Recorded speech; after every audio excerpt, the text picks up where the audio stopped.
چې دا هغه ایمانان سره وځي په کوم دي زه دغه لپاره نو هم چې ګینه راځو خاصاني کو په ځای ته په ځای قسم کما د خپل خیالي کې سختای او بس دا تاسو مینه ده زه د افغانستان یو شاعر چې زما ډېر خوښ دی مټینګا پورا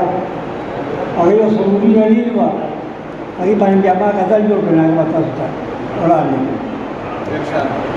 هغه وایي چې زما او د مجنون ترمنځ څومره فاصله ده د زړه او د لړمون ترمنځ څومره فاصله ده چې یو دي که نه یو بلکې ګډ وډ دي نه پوهېږم د پت او د پښتون ترمنځ څومره فاصله ما په هغې باندې بیا غزل ولیکو زما او د مجنون ترمنځ څومره فاصله ده د زړه او د لړمون ترمنځ څومره فاصله ده چې اوس دی چې د یو نو د بل وجود سبب شو د جرم او قانون ترمنځ څومره چې اوس دی د یو نو د بل وجود سبب شو د جرم او قانون ترمنځ څومره فاصله ده که ماله راځي اوس راشه دا ځکه چې پوه نه یم که ماله راځي اوس راشه دا ځکه چې پوه نه یم د مرګ او د ژوندون ترمنځ څومره فاصله ده د مرګ او د ژوندون ترمنځ څومره فاصله ده منصور کدار قبول ولې دا راز ښکاره نه کړ منصور کدار قبول ولې دا راز ښکاره نه کړ جانان او د جنون ترمنځ څومره فاصله ده منصور کدار قبول ولې دا راز ښکاره نه کړ جانان او د جنون ترمنځ څومره فاصله ده دا یو پی باچایي په انسانانو بل په ګډو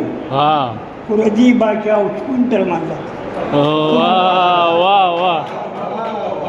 دا یو پی باچایي په انسانانو بل په ګډو د دې باچا او شپون ترمنځ څومره فاصله ده او د مال دښمن اسمان کې دوست روان پاتال تا د مال دښمن اسمان کې دوست روان پاتال تا عیسی او د قارون ترمنځ عیسی او د قارون دوست روان پاتال تا د مال دښمن اسمان کې دوست روان پاتال تا عیسی او د قارون ترمنځ عیسی او د قارون ترمنځ څومره فاصله ده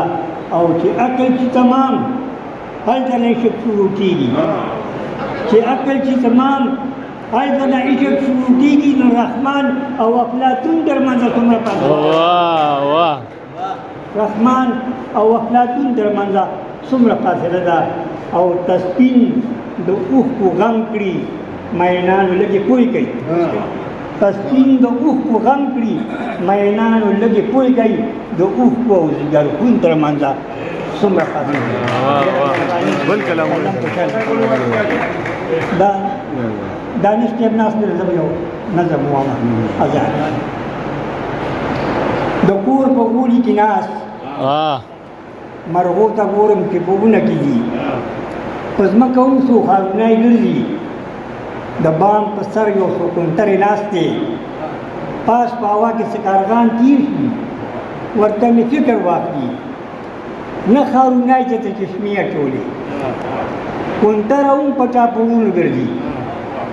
کارغان خپل بلډ پریشر نه چک کوي